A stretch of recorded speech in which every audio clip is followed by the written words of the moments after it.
Deal or no deal? Looks like the rest of the world got a deal with the US on tariffs, but in Canada, we still don't have a deal with the US. And looks like from what I've been listening to the media is that we're not going to have a deal anytime soon. It's all dependent which side you listen to. Both sides will give you different stories why we're not getting a deal, why we can't come to the terms to have a tariff deal with each other, US and Canada. If you listen to US media, you'll get a different story. If you listen to Canadian media, you'll get a different story. Take a listen what Howard Lutnick, Commerce Secretary, Pete Hoekstra, US envoy to Canada, and also Canada's Finance Minister have to say about this. Now, see, that's silly. We have a plan called USMCA, U.S.-Mexico-Canada Agreement. Virtually 75% of all goods coming from Mexico and Canada already come in tariff-free. The president said, look, unless you stop this fentanyl and close the border, we're just going to keep tariffs on the other 25%. And that's what he has on. So don't be confused about it. The president understands that we need to open the markets. Canada is not open to us. They need to open their market. Unless they're willing to open their market, they're going to pay a tariff.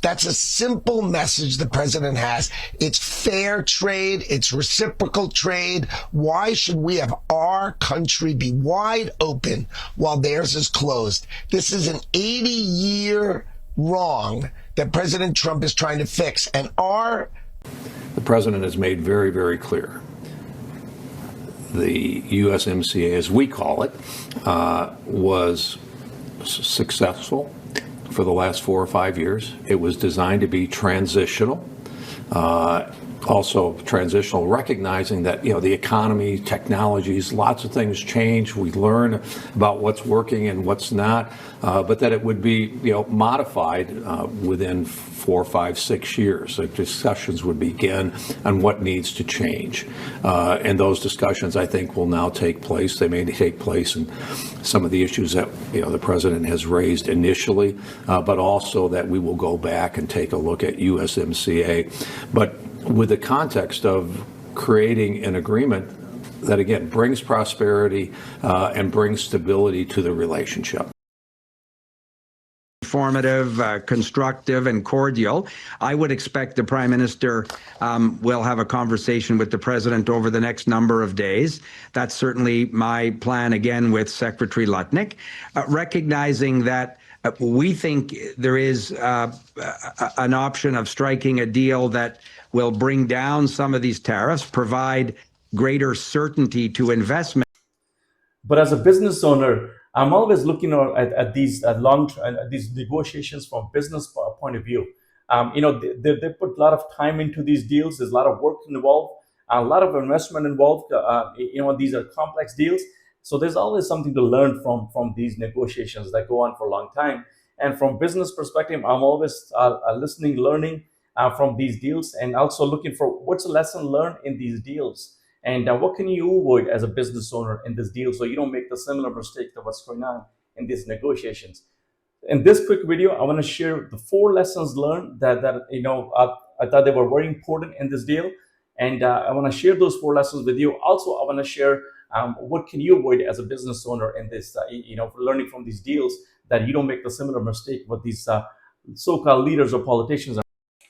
So let's start. And before we start, if you haven't checked out my YouTube channel, a business leadership channel, the link is below this video. Go check out the channel. There's a lot of good discussions around the business and leadership, a lot around tariff as well. And also, if you haven't checked out Encompass channel on a technical side, on technology side, and how I interact with the business, check out ENC channel as well. A link to both channels below this video. So let's start.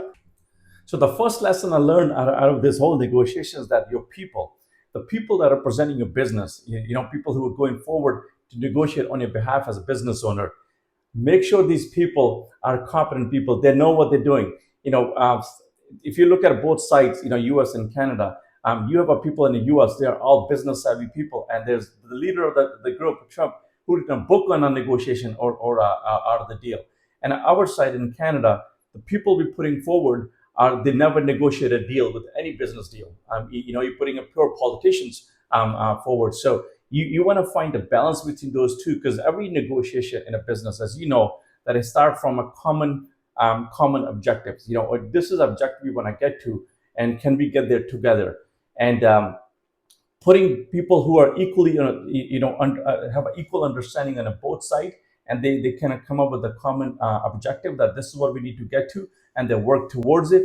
Very, very important in a business. And if you put people in a one side, they are business focused, and otherwise only political focus, you're not going to get anywhere. So I think this is the most critical component, is where you want to make sure that people that are presenting you, whether it's a business, whether it's a country, that these people have closed a deal before, they have a track record of negotiations. Because other side, if you look at that, if they have the track record and your people don't, you're going to have obstacles. So make sure that people you're putting forward, they are same level at the people they're negotiating with the other side, so they can have a common ground to work together. So that's the number one. The people representing you, are they competent people at the same level as the opponents who's negotiating with them, and they can be on the same level and negotiate with each other. So that's the number one.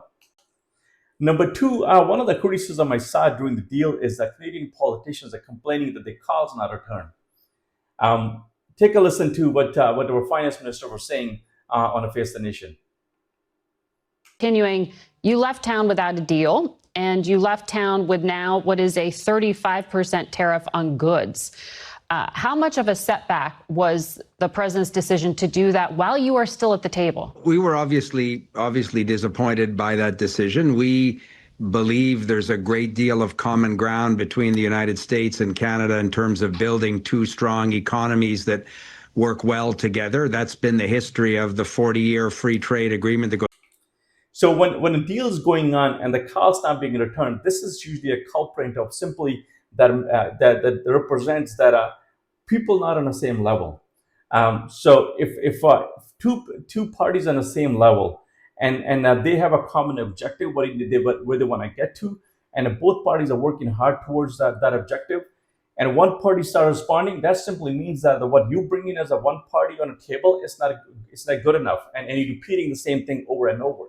So in other words, if you was bringing something on a table and we don't bring something on a table the same level, definitely they're going to stop responding to your calls, because you're just wasting time and repeating the same thing over and over. So this was a common mistake, that they're not returning the calls, obviously because you're not bringing something to the table. So if you want to have an engaged party, both sides, you got to bring your fair share on a table. You got to bring something on a table to make sure that other parties interested, and otherwise the negotiation is not going to move forward, because you're not working towards a common objective, a common goal to negotiate to get to. So that's the number two. Make sure the both parties are bringing something to the table, so they can have an agreement on something instead of having a disagreement and not talking to each other. The third one I learned is a messaging and communications. When a deal goes on between two parties, whether it's two companies, two countries, whatever the entities are, there's a lot of communication happen outside that deal, off hours or in media channels. There's so much communication happens, and you want to make sure that you got to control that communication. You got to make sure that communication is moving your agenda forward. And this, what I learned from both U.S. and Canada negotiating, there's so much mixed messages goes on. There's so much communication going on that was actually working negative on that agenda, whatever the agenda they have. They were impacting on deals on a negative way than a positive way to move it forward. So all the communication, whether the politicians go into media channels or they go in here, so you want to have a handle on those communication, and you want to make sure everybody's communicating the same way so we can move forward. Because if one person is saying something else, another person is saying something else, that communication is not going to move your deal forward. It's just going to damage your deal, and you're going to end up with nothing. So that's the number three. Make sure the communication and the messaging around the deal is towards the end goal that you set out to. If that communication and messaging is not moving that goal forward, then maybe just cut out the communication. You don't need to communicate on a media, and leave it alone, because that's going to damage your deal, whatever deal you're working on. And another point I learned is that your position dictate who makes more progress, who makes less progress, and who gets a better outcome. So in other words, our economy Canadian economy, the impact of our economy in the U.S. is 1.3, 1.4%. So if you look at all that stuff we export to US, it impacts their 1.3 or 1.4% economy. But another way, if you look at that is, what's a Canadian economy's dependency in the US, that's a 79 or 80%. So we depend at 80% on them. They spend depends about 1.3, 1.4%. That's a huge difference. That's a huge imbalance. So if you look at that, who's going to have a more say in a deal? Definitely them. They're going to be one of their largest customers. They 70, 90, 80% of your economy depends on them. So they can have a lot more say in it. So you gotta be mindful that who has a more say in it, because who controls more of the market. So the positioning of the deal, based on who has more on a stake, definitely Canada has a lot more on a stake. We got 80% of our economy depends on them. It's on a stake, and for them it's only 1.3, 1.4%. So the balance not there. So for us, to go try to fight with them and try to argue with them, it doesn't make sense from a business standpoint. You won't go argue with your largest customers or somewhere your economy is so dependent on it. Not only because you don't know how to do that, you can't do it. It's just for the sake of your people, sake of Canadians. You don't want to do that because you're jeopardizing everybody else's livelihood and your economy. 80% of your economy is dependent on them. So who controls that positioning? Who has a bigger stake in a deal? Definitely controls the outcome and definitely controls what happens in a deal. So instead of we fighting, we gotta work with them and run with it. So make sure that positioning. If you had a other way around, we have something that they can't have. Definitely be in a better position to negotiate. But in this case, that's not the case. 80% of our economy depends on them. So they have a more much better positioning, more control, more say. And the last point I want to make is control the media. This is a little tough pill to swallow, but you gotta, as I mentioned earlier, that you gotta control all the messaging and all the communication around the deals when you're negotiating. When there was a COVID, our politicians, our leaders control the media completely. They only said what they wanted to say. When there was truckers convoy, we control the media. But in this kind of situation where the whole economy is dependent on that, we can't control the media. Every politician is going out and saying something derogatory to U.S. Or whether it's we supporting political parties in different countries.